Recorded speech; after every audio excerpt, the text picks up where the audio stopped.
Hello, hello. It is Misha, aka Pieces of Meesh, and welcome to the Pieces of Meesh podcast. So, today's podcast is about ancestors and intuition. And in this episode, I will be diving into my own ancestral lineage and how tapping into the memory or the energy of my ancestors has led me on the path I am today. And I also want to dispel some fears that people have about connecting with their ancestors and really just focus in on my experience of what tapping into that connection has done for me.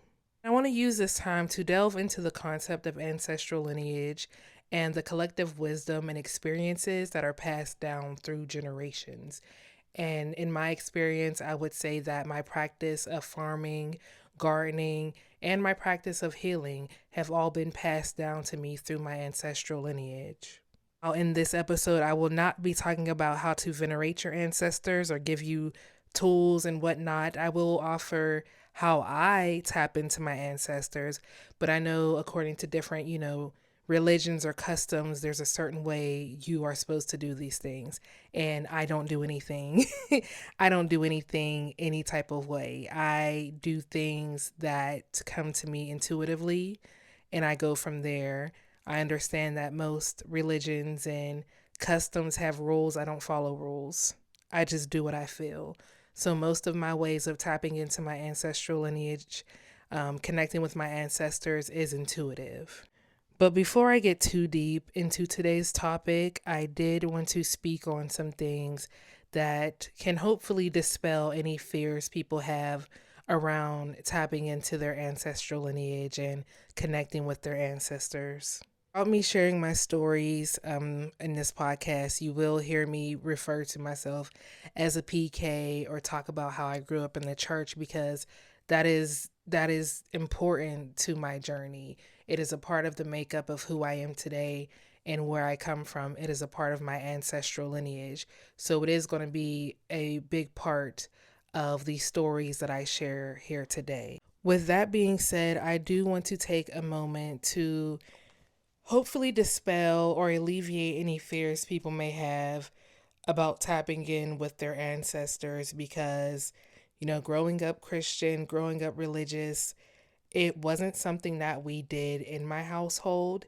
And I learned as I got older through religion that it was demonized. It was demonic to tap in to your ancestors, to honor your ancestors, to have an altar that is serving anyone else but God. I was taught that that was demonic.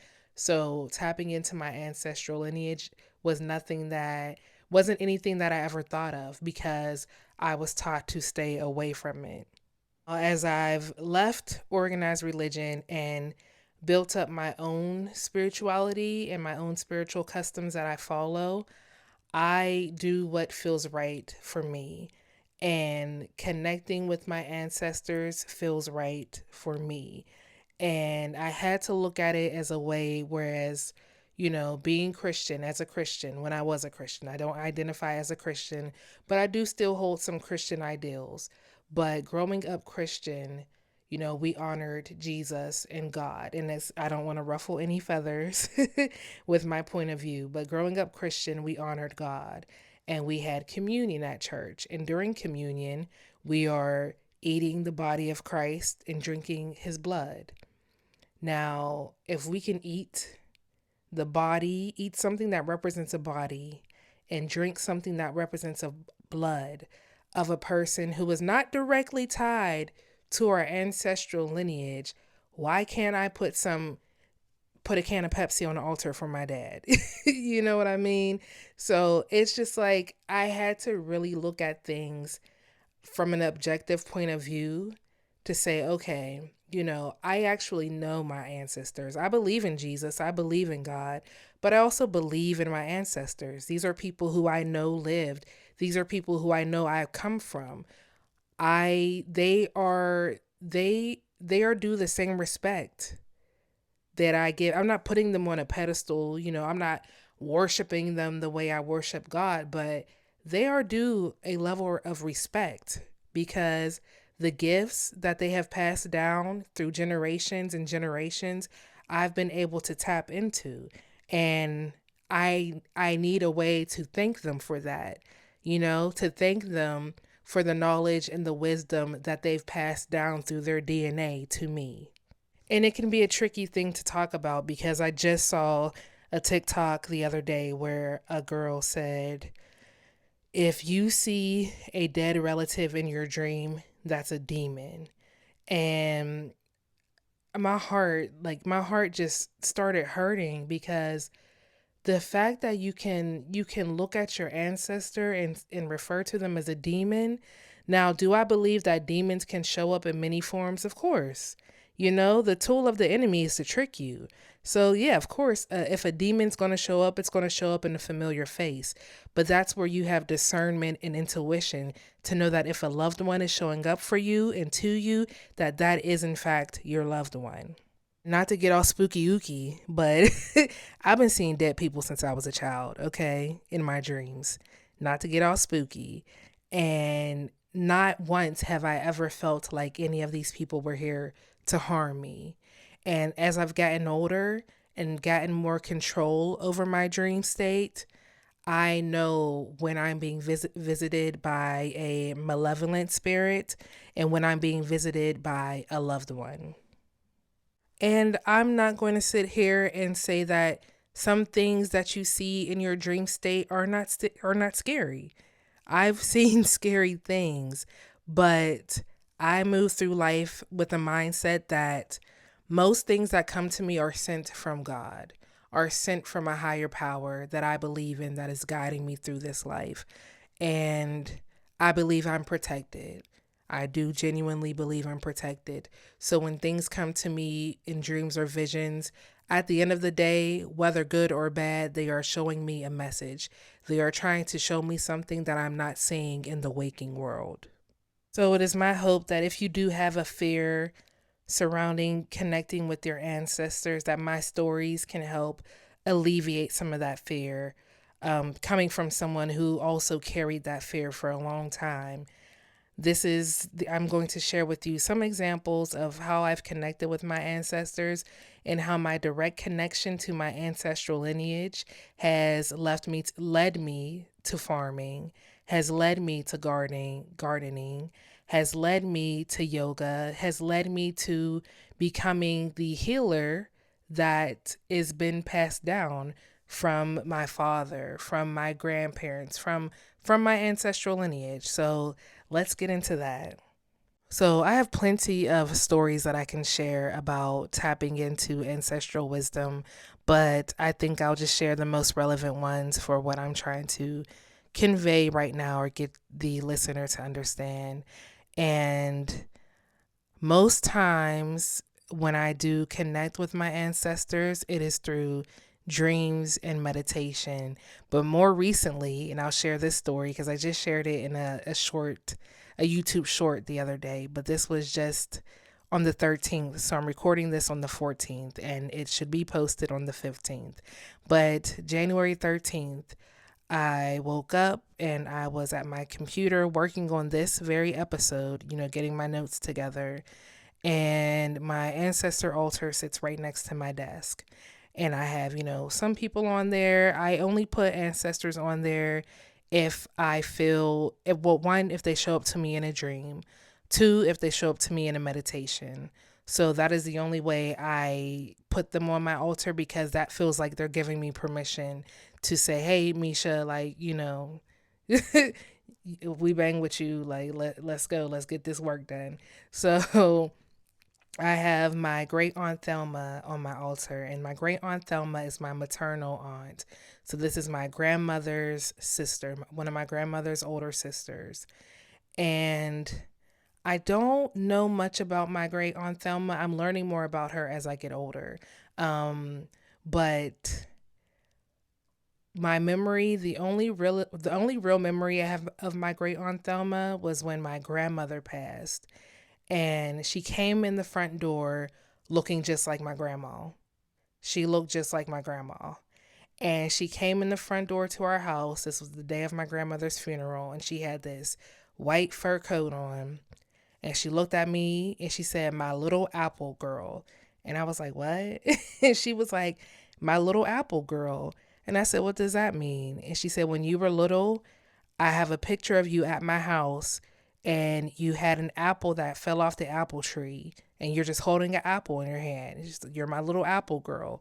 And I don't know, that, that warmed my heart because I don't have any memories of my Aunt Thelma, but for her to have a memory of me, it felt special. And that was the last time I saw my Aunt Thelma. She passed in 2012. So she passed 2 years after my grandmother, after her sister. And I don't remember going to her funeral. So I don't think I did. But those are my memories of my great Aunt Thelma. So yesterday, January 13th, I'm sitting at my computer, like I said, about to write this podcast. And I look over at my altar at my great Aunt Thelma's picture, and immediately my forehead just starts itching. So I start scratching my forehead. And when I say something told me to Google her name, like something told me to Google her name. So I Googled my Aunt Thelma's full name and the state she died in, which is the state she always lived in. But I Googled her name in that state, and her obituary came up. And it said, Thelma, in her full name, born January 13th, 1925. It was my great Aunt Thelma's birthday yesterday, and I had no clue. I had not a clue at all. And when I saw that, a feeling, I can't even describe the feeling that came over me, but it was a feeling of gratitude, one, because it was like, great Aunt Thelma, going but never forgotten. How dare you forget my birthday? I didn't even know her birthday, but now I'll never forget it. Now I'll never forget it. So as soon as I saw that, I had so much excitement because it felt like she was trying to tell me it was her birthday. Like, how would I know? Why would I just randomly Google that? I don't Google, I don't do that. I mean, I Google, but y'all know what I mean. So I had so much excitement that I jumped up and I went to my mom, who she was brushing her teeth in the bathroom. So I said, "Mom, you know what today is?" And she was like, "No." And she's like, "What's the day?" I said, "January 13th. She said, "No, I don't know what today is." I said, "Aunt Thelma?" She said, "Is it her birthday?" I said, "Yeah, it's her birthday." She said, "I knew she was born in January because my mom was born in June, but I just didn't know when." I said, "Yeah, her birthday is today." And turns out she would have been 100 years old on January 13th. And it's just little moments like that where I feel very connected and tapped into my ancestors. And of course, that made me want to learn more about my Aunt Thelma. So we have a box downstairs with some of her things in it from when she passed. My uncle gave us one of her boxes. So it had like her wedding photo album from her most recent marriage before she passed, and pictures. And she was a school teacher. I never knew that. She got her degree West Virginia State University. She was a school teacher, so I was looking at the pictures in there of her with her class, and I thought about just her being a teacher and how I come from a lineage of teachers. My Aunt Thelma was a teacher. My mother was a school teacher, secondary education teacher. And that I know that teaching is in my lineage. I know that teaching is in my blood. And how I teach, how I tailor teaching to me is for me. But I know that this skill of being able to teach others is something that has been passed down to me through my ancestral lineage. I'm very grateful to my great Aunt Thelma for being, I would call her a pioneer, in our family, because she was born in 1925. And not a lot of women in my family on my mother's side were going to get education. We're going to college and getting degrees, and we're pursuing their dreams. And I'm thankful that my Aunt Thelma did that because she was an example for my mother to be able to do that. And my mother was an example for me to be able to do that. So I'm thankful and grateful for these women. who have paved the way for me. When I talk about intuition, that's what I mean when those intuitive nudges happen and you just go with it. There was no logical reason for me to want to Google my Aunt Thelma's name, but listening to that intuitive nudge had led me to realize, wow, it is her birthday, and she deserves to be honored on her birthday and reflected on her birthday for what she has done in the life and the legacy that she's left behind. So happy, belated birthday, Great Aunt Thelma.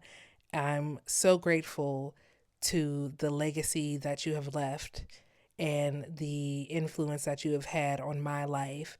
Even with me not having many memories of you, I do love apples. I love apples. That's why when she said that too, I was like, girl, what you talking about? How you know I love apples? But that was my great aunt Thelma, and she is missed greatly. Because I believe the ancestors they're always with us. It's just a matter of if we're listening. And I don't mean listening for audible words, but I truly am talking about tapping into our intuition where our actions are a result of the things that our ancestors are trying to tell us, the direction that they're trying to lead us in. And for example, I could share another story. I do, I'm not going to tell y'all all my business of what I do at my altar, but I do give my ancestors coffee. Okay. I come from a coffee family, and I used to put cream in my coffee. And then I started, drinking coffee black. Give me my coffee black. I don't want no cream, no sugar. So I drink black coffee, and I see that as a way of like, that's my time with my peoples when I drink my black cup of coffee. But I've started giving them their own cup of coffee. And, I would give them their coffee. And my mom bought these Folgers instant coffee. And she was like, this is our coffee in case of an emergency. I had a cup of that Folgers instant coffee. No, absolutely not. I'm not drinking that. So I was like, you know what? You know who did love Folgers though? My grandma Beatrice. So I was like, okay, I'll put this Folgers coffee on my altar as an offering because I know my ancestors drank Folgers, like they loved Folgers. So I was giving them Folgers coffee, whatever. And when I do connect with my ancestors, I'll say, tell me what it is you want on your altar. And I don't expect an audible answer. The answer does not come back audible. The answer comes back through my own actions, and then I receive a confirmation. And if that doesn't make sense, I'll give you a little story to explain that.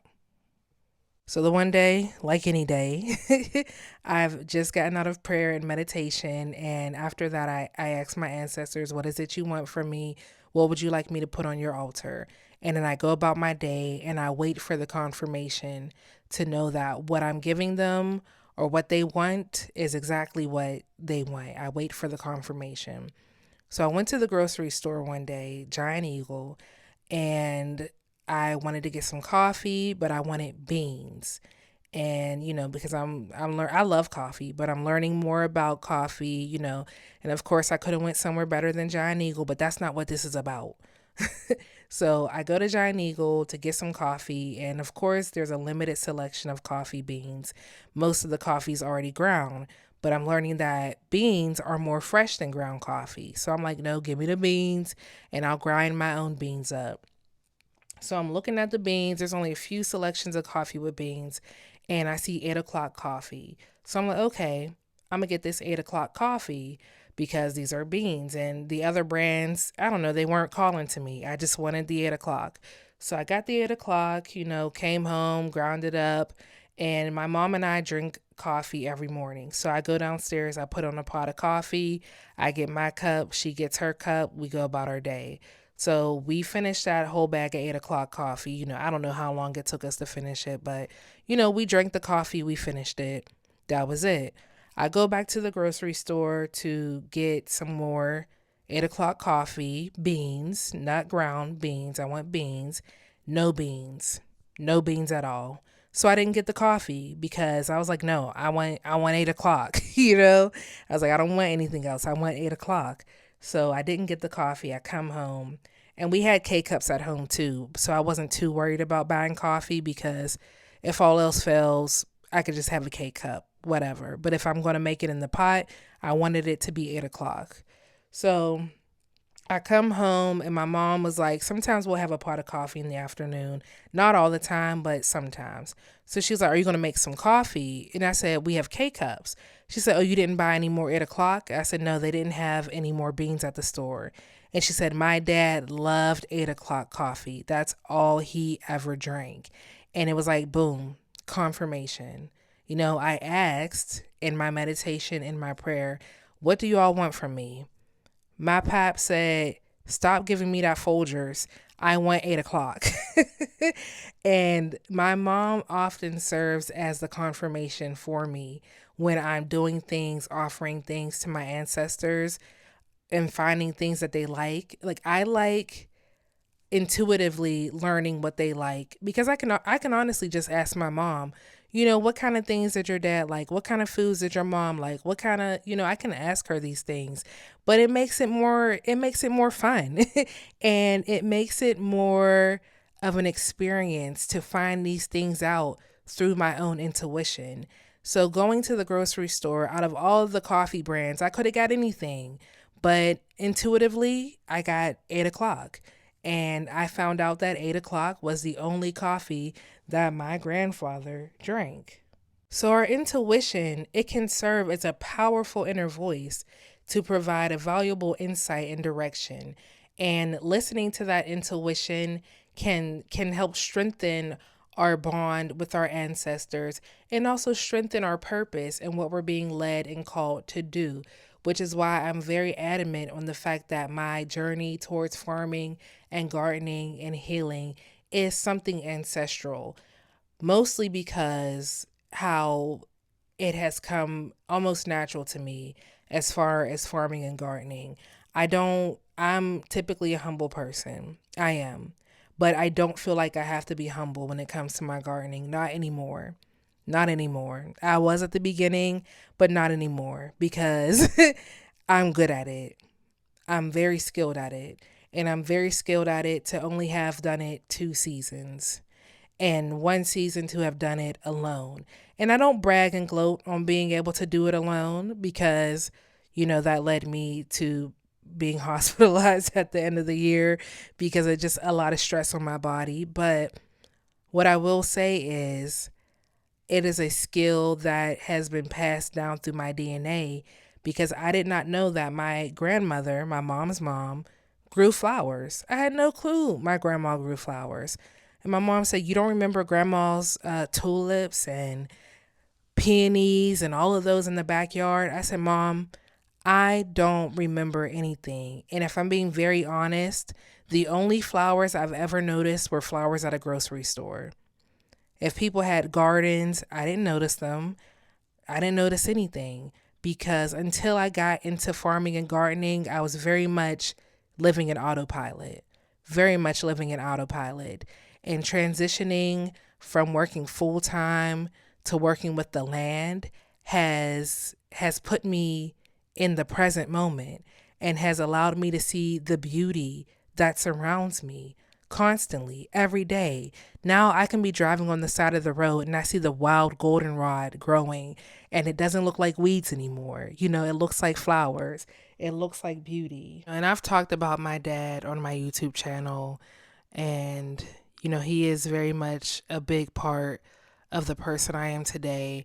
And I often get conflicted with speaking about him sometimes because I do feel like I have a lot of religious trauma because of him, but I had to learn to forgive him because I truly believe he was doing what he thought he was supposed to do as a father, as a pastor, and he wanted his family to get to heaven. That's what he wanted. And I don't fault him for his religious beliefs. I don't. And it is because of him and the faith that he had in God, which allows me to have the faith that I have. And although I express it differently, it looks different. I have the level of faith I have because of my father. And I do genuinely believe the notes and the wisdom he left behind helped me towards my path to becoming a flower gardener. I don't have his notes on me right now. I should have had them to prepare for this, but in one of them, he talks about a seed being planted and how a gardener plants a seed and has to nourish the seed until it is harvested.